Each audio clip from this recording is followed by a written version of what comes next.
ওনারা দায়বোধ করলেই আমি ওনাদের সাহায্য করব। এমনকি আমি প্রফেসর ইউনূসেরও বলছি যে স্যার আপনার প্রয়োজন হইলে আমরা কল দিয়েন বা মেসেজ পাঠাইন, যদি কখনো মনে করেন, যদি মনে করেন আমার সাথে আলাপ করার দরকার আছে কল দিয়েন, আমি আছি। তবে উনি জানাইছেন আমার এই যে ওনার সরকার নিয়ে আমার এই ক্রিটিসিজম গুলো জরুরি আর দরকারি মনে করেন। উনি বলছেন আমি যেন এই কাজটা চালায় যাই। তো যাই হোক, প্রফেসর ইউনূসকে ধন্যবাদ। আপনাদেরও জানা থাকলো যে ওনার সাথে আমার যোগাযোগটা আছে আর কি। যাই হোক, এখন আমার ক্ষুদ্র ভ্রাতার ভগিনীরা কইতে পারে যে দাদা আপনি উপরে উপরে সমালোচনা করেন, এত বাম্বু দেন আর তলে তলে টেম্পু চালান। যাই হোক, প্রসঙ্গে আসি, কেমনে পুলিশের মরাল বাড়ানো সম্ভব আর জনগণের সাথে দূরত্ব কমানো সম্ভব। স্বরাষ্ট্র মন্ত্রণালয়ের যারা আছেন তারা একটু দেখেন, অল্প একটু সময় না নিচ্ছে, ধরেন নষ্টই হইল আর কি, তাহলে দেখেন না কি কই।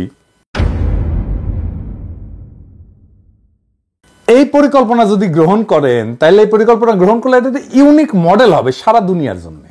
দুনিয়ার কোথাও এই মডেল বা পরিকল্পনা কখনো বাস্তবায়িত হয়নি। এই পরিকল্পনা বাস্তবায়িত হইলে শুধু পুলিশের মরাল বাড়ার কাজটাই হবে না, মুক্তে আর একটা সমস্যার সমাধান হয়ে যাবে। তো এই কথাটা কওয়ার সময় আমি আমার প্রফেশনাল পেশাদার জীবনের প্রফেশনাল ক্যারিয়ারের একটা বেদনার কথা বলি আর কি, আমার ক্ষুদ্র ভ্রাতার ভগ্নীদের জন্য। আপনারা হয়তো সৃজনশীল কোনো সমাধান দিলে ইনকা একটা প্রবলেমে পড়তে পারেন। আমি যতগুলো ইউনিক সলিউশন দিছি আমার পেশাগত জীবনে, বেশিরভাগ ক্ষেত্রে উত্তর আসিছে আমার বসদের কাছ থেকে যে এটা কেন আর কেউ আগে করে নাই। তো বিজনেস ওয়ার্ল্ডেও কলে ভালচুন কম নাই, বুঝছাও। তো যাই হোক, আসেন পরিকল্পনায়। আমাদের 639টা থানা আছে পুলিশের। এছাড়া বাংলাদেশের দাঙ্গা মোকাবেলার জন্য এই যে বিশেষায়িত পুলিশ ইউনিট আছে, যার নাম হচ্ছে আর্মড পুলিশ ব্যাটালিয়ন বা এপিবিএন। এপিবিএন এর অধীনে 14টা ব্যাটালিয়ন আছে, মোট 64টা পুলিশ লাইন আছে। এছাড়া মেট্রোপলিটন এলাকাগুলোর জন্য আলাদা পুলিশ লাইন আছে। এছাড়া হাইওয়ে পুলিশ আছে, ইন্ডাস্ট্রিয়াল পুলিশ আছে, রেল পুলিশ আছে। ফাইনালি সারদায় পুলিশ একাডেমি আছে। এছাড়া দেশের বিভিন্ন স্থানে আঞ্চলিক পুলিশ প্রশিক্ষণ কেন্দ্র আছে। তো সারদা পুলিশ একাডেমি নিয়ে আমার একটা বিষয় ছিল, আমার ভিডিও যারা হাসিনার আমলে দেখেছেন তারা জানেন, আর কইলাম না। তো এডিটর সাহেব না ঘোড়ার আওয়াজ দেন না, বুঝছাও। এটা এখন আমার যারা পুরানা দর্শক তারা জানে এটা কি। প্রফেসর ইউনূসের উপদেষ্টা মন্ডলী শুনে রাখেন, হাসিনার মন্ত্রীদের কালে ওই সারদা একাডেমির ঘোড়ার থেরাপি দিতাম নিয়মিত। এডিটর সাহেব আর এবার সাউন্ড দেন, আপনাদের যেন দিতে না হয়। আমি কালে থেরাপি দিতে দ্বিধা করবো না, বুঝাও। শুনে নিয়েন এই থেরাপিটা কি জিনিস। যাই হোক, এই সমস্ত জায়গায় যেগুলো কথা কইলাম, এই যে পুলিশের যতগুলো অফিস আছে, থানা আছে, ইত্যাদি ইত্যাদি, এই জায়গায় মূলত থানাগুলোতে যোগ্যতা অনুসারে 2 বা ততোধিক এই বিপ্লবে আহত ছাত্রদের নিয়োগ দেওয়া হোক পাবলিক রিলেশনস অফিসার হিসেবে। সারদা একাডেমি এবং পুলিশ ট্রেনিং একাডেমিগুলোতে ট্রেনার হিসেবে নিয়োগ দেওয়া যেতে পারে, পুলিশ লাইনে সাপোর্ট স্টাফ হিসেবে। কিন্তু থানাগুলোতে যেখানে জনগণের সাথে যোগাযোগ, সেখানে পাবলিক রিলেশনস অফিসার হিসেবে। পুলিশ নিজে দেখবে তাদের দানব হয়ে ওঠার ফল কি হয়েছে। তাদের সামনে নিরন্তর একটা জ্বলন্ত উদাহরণে ঘুরে বেড়াবে আহত ছাত্র জনতা। পুলিশের মধ্যে রিমোর্স বা অপরাধ বোধ ঢুকবে। তারা এরপরে নির্মমতা করতে গেলে ওই আহতদের ছবি তাদের চোখের সামনে ভেসে উঠবে। আবার উল্টা দিকে দেখেন, একজন সাধারণ মানুষ যখন থানায় সেবার জন্য আসবে, সে দেখবে এই বিপ্লবে আহত ছেলেদের কাজ করতে, সেবা দিতে। স্বাভাবিকভাবেই জনতার হৃদয় আর্দ্র হবে, পুলিশের প্রতি তার কঠোর মনোভাব পরিবর্তিত হবে এবং জানবে আহত ছাত্র একজন পুলিশ। পুলিশের জনবিচ্ছিন্নতা কাটবে। এই আহত ছাত্ররা বিশেষ পোশাক আর টুপি পরতে পারে, যেমন লাল টুপি পরতে পারে। এই ব্রিগেডের একটা আলাদা নাম দেওয়া যেতে পারে, যেমন ধরেন জুলাই ব্রিগেড। ভেবে দেখেন, দাঙ্গা পুলিশের অপারেশন হয়ে যাচ্ছে কোথাও, আর দাঙ্গা থামাইতে সামনে ক্রেসে ভর দেওয়া 10-12 জন জুলাই ব্রিগেডের সদস্য আহত ছাত্র জনতা। ওইখানে পুলিশের কোনো অ্যাকশনে যাইতে হবে না। এই পুলিশের দিকে কেউ ঢিল ছুড়বে না, এই পুলিশকে কেউ মারতে আসবে না। কারণ সামনে গার্ড হয়ে, শিল্ড হয়ে দাঁড়ায় থাকবে আমাদেরই ভাইয়েরা, আহত ছাত্ররা, আমাদেরই বাচ্চারা। পুলিশের নির্মমতা সারা দুনিয়াতেই গেল একটা সমস্যা। এই মডেল সারা দুনিয়াতে পুলিশের নির্মমতা দূর করার ক্ষেত্রে এক যুগান্তকারী পদক্ষেপ হইতে পারে। পুলিশের নির্মমতার শিকার পুলিশেই নিয়োগ দেওয়া হবে। এই পরিকল্পনাটা অত্যন্ত, বুঝতেই পারতেছেন যে ইউনিক এবং মানবিক দৃষ্টিভঙ্গি দিয়া চিন্তা করে বাইর করছি আর কি, যা সারা পৃথিবীতে নজিরবিহীন।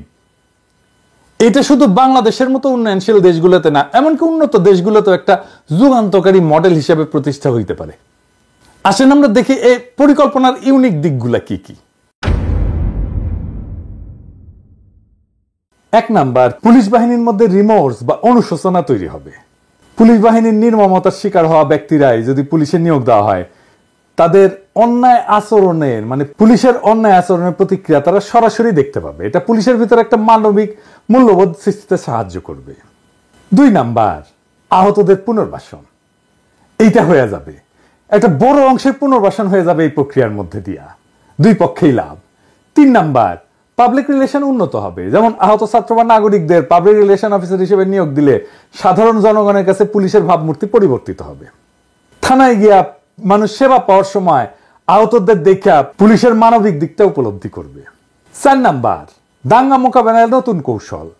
ধরেন দাঙ্গা মোকাবেলার সময় আহত এবং ক্র্যাশে ভর দিয়া দাঙ্গার সামনে দাঁড়ানো জুলাই ব্রিগেড দাঙ্গা প্রশমনে সহায়ক হবে।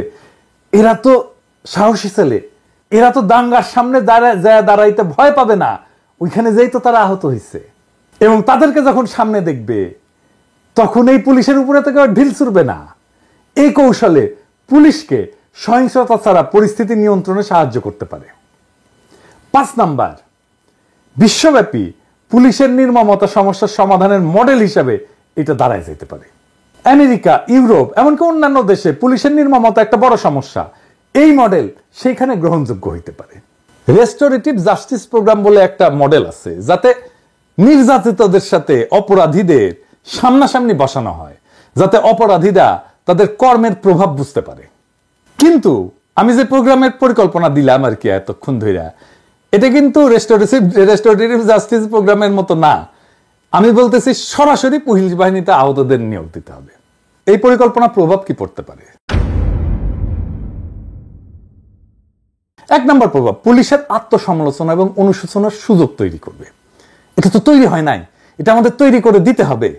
আহতদের চোখের সামনে দেখতে দেখতে পুলিশ নিজেরাই সংযম এবং মানবিক আচরণ করতে শিখবে। এটা কাউকে আর শিখাই দিতে হবে না, আমরা তার স্পেস তৈরি করে দিলাম। 2 নাম্বার, সামাজিক মেলবন্ধন এবং বিশ্বাস তৈরি করবে। আহত ব্যক্তিরা সেবা প্রদান করলে সাধারণ মানুষের মধ্যে পুলিশের প্রতি যে বিদ্বেষ সেটা কমে আসবে। 3 নাম্বার, আইন শৃঙ্খলা পরিস্থিতির উন্নয়ন হবে। সহিংসতার পরিবর্তে পুলিশ সমস্যা সমাধানের জন্য মানবিক এবং কৌশলী পদ্ধতি অবলম্বন করতে পারবে। তবে এই প্রোগ্রামের কিছু চ্যালেঞ্জ তো আছেই, সব প্রোগ্রামেরই চ্যালেঞ্জ থাকে, দুর্বল কিছু দিক থাকে, সেটাও বলে রাখি। 1 নাম্বার হইতেছে যে পুলিশ বাহিনীর মধ্যে থেকে এই মডেলের বিরুদ্ধে প্রতিরোধ আসতে পারে, কারণ এই পরিবর্তনকে নিজের জন্য সে হুমকি মনে করতে পারে, বা তারা মনে করতে পারে যে এটা পুলিশকে দুর্বল করার একটা প্রচেষ্টা। 2 নাম্বার, আহতদের জন্য একটা আলাদা মানসিক চাপ তৈরি হইলেও হইতে পারে। আমি ঠিক শিওর না যে আহতরা তাদের নির্যাতকের সাথে কাজ করতে গিয়ে আলাদা কোনো মানসিক চাপের মধ্যে পড়ে কিনা, এটা পরীক্ষা করে দেখতে হবে। তাইলে এটাকে কিভাবে ইমপ্লিমেন্ট করা যায়, এটাকে কিভাবে বাস্তবায়িত করা যায়? আমি যদি এটা ইমপ্লিমেন্ট করতাম তাহলে আমি পাইলট প্রজেক্ট করতাম, মানে শুরুতে কয়েকটা থানায়, ধরা যাক 10টা থানায় বা বিশেষ ইউনিটে এই মডেল চালু করতাম। ফলাফল মূল্যায়ন করে পরবর্তীতে এটা বিস্তৃত করতে পারতাম। এবং এই 10টা থানায় নিজেদের মধ্যে একটা প্রতিযোগিতা হইতো যে কে ভালো রেজাল্ট দেখাইতে পারে। দেখতেন এটার মধ্যে 2টা খুবই ভালো করছে, 2টা খুবই খারাপ করছে, আর বাকিগুলো মাঝারি। যে 2টা খুবই ভালো করছে সেই 2টা আসলে কি মডেল ফলো করছে, কিভাবে ইমপ্লিমেন্ট করছে, সেই শিক্ষাটা কাজে লাগতো। আর আমরা মিডিয়ার মাধ্যমে জনগণের কাছে এই পরিকল্পনা গুরুত্ব তুলে ধরে এই মডেলের বাস্তবায়নে তাদের সমর্থন আদায় করতে পারতাম। আমরা ইউনেস্কো বা জাতিসংঘের মতো আন্তর্জাতিক সংস্থাগুলোর কাছে এই মডেল তুলে ধরে বৈশ্বিক স্বীকৃতি অর্জনের চেষ্টা করতে পারতাম। মেলা কিছুই করা যায়, তাই ফ্রি দেই তো পরিকল্পনা, তাই কেউ পাত্তা দেয় না আর কি। তার উপরে বগরের ভাষায় কথা বলি তো, আমি তো আবার শিক্ষিত না, বুঝাও, 2 পয়সার ইউটিউবার, তো কই আর রাখলাম আর কি। প্রফেসর ইউনূসের সরকার করুক না করুক, অন্য কোনো দেশের সরকার তো বাস্তবায়ন করতেও পারে এই পরিকল্পনা। আর তারপরে আমাদের একটা এক্সারসাইজ হইলো না, একটা ইনোভেটিভ একটা পরিকল্পনা কেমনে বের করতে হয় এটা সমস্যা থেকে। আমার ক্ষুদ্র ভ্রাতা ভগিনীরা শিখলো, সেটা বড় কাজ একটা। ধরেন 2 পয়সার ইউটিউবারের পরিকল্পনা যদি একটা কনসাল্টিং ফার্ম মেলা টাকা দিয়ে বেনে দেয় না, তখন দেখবেন যে সবাই কবে দেখিস কি ফাইন পরিকল্পনা। কার মাথার থেকে বাইরে যে পরিকল্পনা সেটা ব্যাপার না, দুনিয়া একটা সমস্যার সমাধান যদি হয় সে পরিকল্পনায় কে করলো এটা বড় কথা না আর কি, করলেই হইলো আর কি। তবে এই সরকারের সমস্যার এরকম ইনোভেটিভ বা সৃজনশীল সমাধান বের করে দেওয়ার চেষ্টা করব। খালি জায়গায় বসে আওয়াজ দিয়ে নেবেন, বান্দা হাজির থাকবে।